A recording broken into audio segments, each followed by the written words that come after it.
जब ऐसी स्थिति आती है तो एक ही उपाय होता है, पर अहंकारी ये भी नहीं कर सकता। वो तो कृपा पात्र जन ऐसी परिस्थिति में ऐसे हो जाते हैं। ऐसे अर्जुन जी हुए। जो खास बात बताना चाहते हैं वो सुनिए।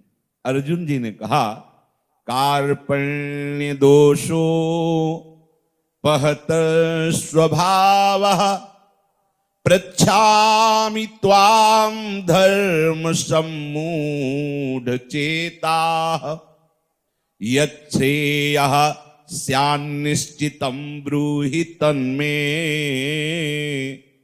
शिष्यस्तेहं शाधि मां त्वां प्रपन्नम। शिष्यस्तेहं साधि मां त्वां प्रपन्नम। प्रभु, इस समय मैं निश्चय नहीं कर पा रहा हूं। एक तरफ आपकी आज्ञा है, एक तरफ ये हमारे पूजनीय परिवार के जन हैं। प्रभु, वास्तविक आप जो कह रहे हो कि मैं कायरता रूप दोष से युक्त हो गया हूं, मुझे ऐसा लग रहा है। कार्पण्य दोषो पहत स्वभावा, मेरा स्वभाव बदल रहा है, क्योंकि मेरा स्वभाव है कर्तव्य से कभी कदम पीछे ना हटाना। पर प्रभु, इस समय मेरा पहत स्वभाव, मैं देख रहा हूं मेरा स्वभाव बदल रहा है, मैं कर्तव्य से पीछे हट रहा हूं।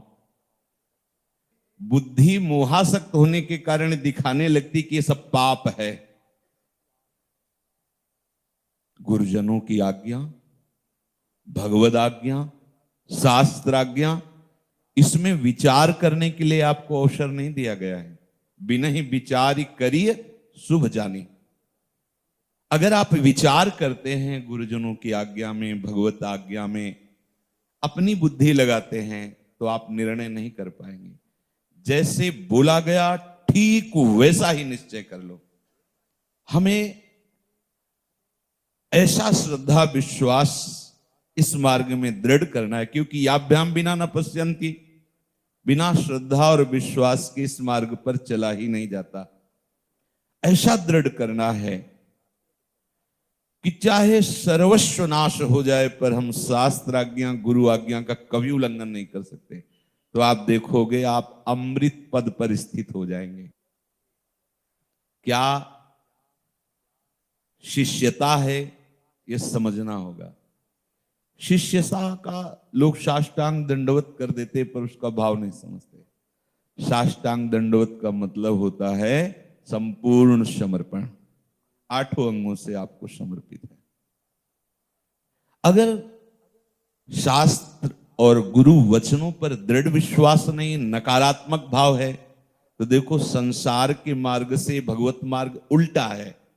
जैसे माता पिता अपने बच्चे को प्यार करते हैं तो कहेंगे खूब खाओ, अरे सोने दो, खूब सो, ऐसे लौकिक।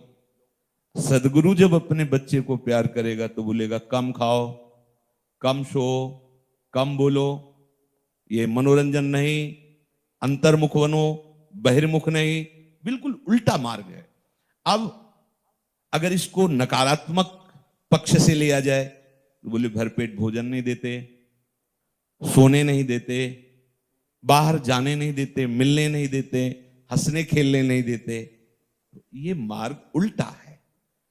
फिर उससे क्या होगा? सदगुरु पर दोषारोपण होने से तुम्हारा लोक परलोक सब गिर जाएगा। हम चाहेंगे भी बचाना तो नहीं बचा पाएंगे, क्योंकि हमारे हाथ से बात फिसल जाएगी। अपने कल्याण की बात जो संत महापुरुषों से हमारे हृदय में आती है, वो तभी टिकेगी जब उन पर गुरु भाव होगा। ऐसे सुना सत्संग, मनाया पकड़ा, मनाया नहीं पकड़ा, लेकिन जब आज्ञा हो गई कि आप ये करो, ऐसा करो, तो जो सत मार्ग का पथिक है वो कभी ऐसा नहीं कर सकता, कभी गुरु आज्ञा का उल्लंघन नहीं कर सकता। जो सत मार्ग का पथिक है वो कभी अन्य आश्रय नहीं ले सकता। किसी का आश्रय लेकर अपने गुरुदेव की आज्ञा का अपमान करना, अवहेलना करना, अनादर करना, ऐसा कभी सतमार्ग का पथिक नहीं कर सकता। अगर कोई ऐसा कर रहा है तो बेचा रहा है, अज्ञान की धरा में है, वो ये जान नहीं पा रहा कि हमारा लोक परलोक सब नष्ट हो रहा है। पूरा गुरु मार्ग का प्रकाश उसी पर होता है जो शिष्य अक्षरशः गुरु की आज्ञा पर समर्पित होकर चलता है। समर्पण, अन्य आश्रय, अन्य बल, अन्य संबंध नहीं। फिर ध्यान दीजिए, गुरु मार्ग उसी के हृदय में, उसी शिष्य के हृदय में प्रकाशित होता है जो शिष्य भाव स्वीकार कर समर्पण वृत्ति से उनकी आज्ञा के अनुसार चलता है, अन्य कोई सलाहकार नहीं। आज हमारे गुरुजी ने ऐसा कहा था, आपके विचार में क्या है? अब वो अपने निगेटिव विचार या पॉजिटिव विचार जैसा देगा वैसे, गुरु वचनों पर नहीं, किसी से, भगवान से भी सलाह लेने की जरूरत नहीं।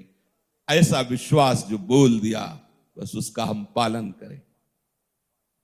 अपना कल्याण, अपना मार्ग, भगवत मार्ग तभी प्रकाशित होगा जब समर्पण की वृत्ति से, अनन्यता की वृत्ति से गुरुदेव के वचनों पर विश्वास करते हुए हम चले।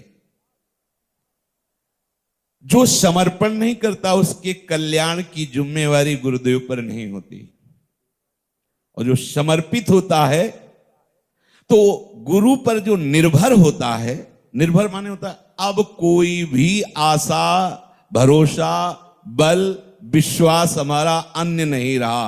आप नरक भेजो, स्वर्ग भेजो, आप दंड दो, क्षमा करो, पुरस्कार दो, तिरस्कार दो, आप बस, इसे कहते हैं निर्भर। जो सदगुरुदेव पर निर्भर हो जाता है उसको अपने कल्याण का दायित्व समर्पित होने के कारण निश्चिंतता आ जाती है और उसके कल्याण का चिंतन गुरुदेव के ऊपर होता है।